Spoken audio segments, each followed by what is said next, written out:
você de todo o nosso coração está podendo conhecer aqui a bonita cidade de Fagundes.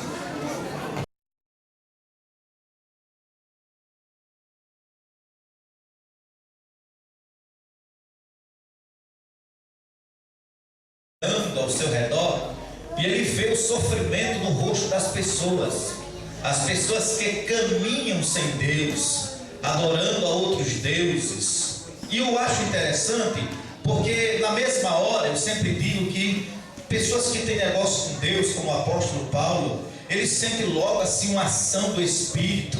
Ele não gosta de ficar conformado, dá logo uma vontade assim, que ele começa a movimentar a língua, para dar vontade dele entregar uma mensagem, ou pregar, ou falar de Jesus. Paulo não perdia esta oportunidade. Primeiro porque a cidade era conhecida, era uma cidade muito antiga, ela tinha somente 1000 anos de história, era orgulhosa com seu passado de grandeza, e por que não dizer, conhecida pelo berço da democracia.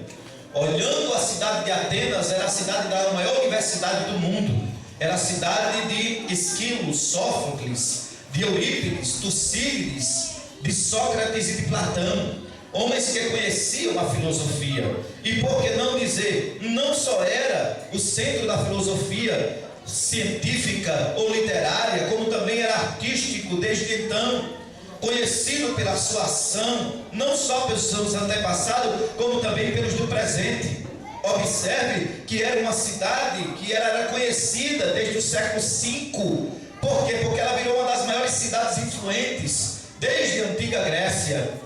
Tinha um cidadão de nome Péricles, que foi um dos seus organizadores, e não deixou também de organizar através das suas obras e de muitas coisas bonitas que a cidade assim deu estendida sobre a face de Atenas. O que eu acho interessante é porque ela foi dominada pelo rei chamado Sula, que a dominou, sitiou e reorganizou, por que não dizer, deixando ela de ser uma das maiores cidades. Corinto assume a liderança, ou seja, o seu lugar, como também uma das maiores cidades do centro da administração romana.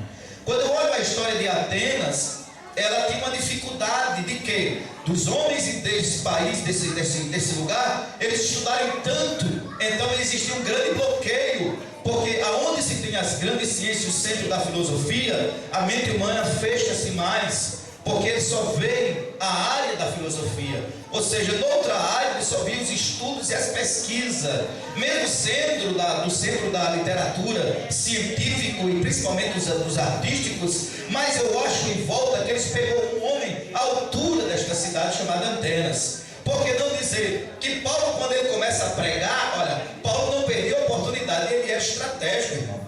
Paulo tinha estatística. Paulo não era um menino chamado por Deus simplesmente por ser chamado, e ele estava lá do outro lado com quem não via nada, nem sabia para onde ia. O Espírito de Deus estava na vida de Paulo, e Paulo não perdeu a oportunidade, começou a pregar nesta cidade, o que faz com que os homens parem, porque eles viviam também de novidades. Os atenienses viviam e ouviam novidades, e nisso eles paravam para ver. E Paulo agora começa a pregar, e quando ele começa a pregar, chega duas classes de pessoas, os epicureus e os estoicos. Eu não vou falar que eram os epicureus e os estoicos, como racionalista, pregava sobre isso e aquilo, porque isso era filosófico também, mas eu quero dizer que eles começaram a pregar.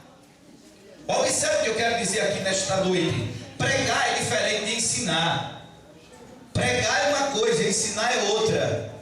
A palavra pregar quer dizer anunciar, bradar, falar. E anunciar o quê? As boas novas.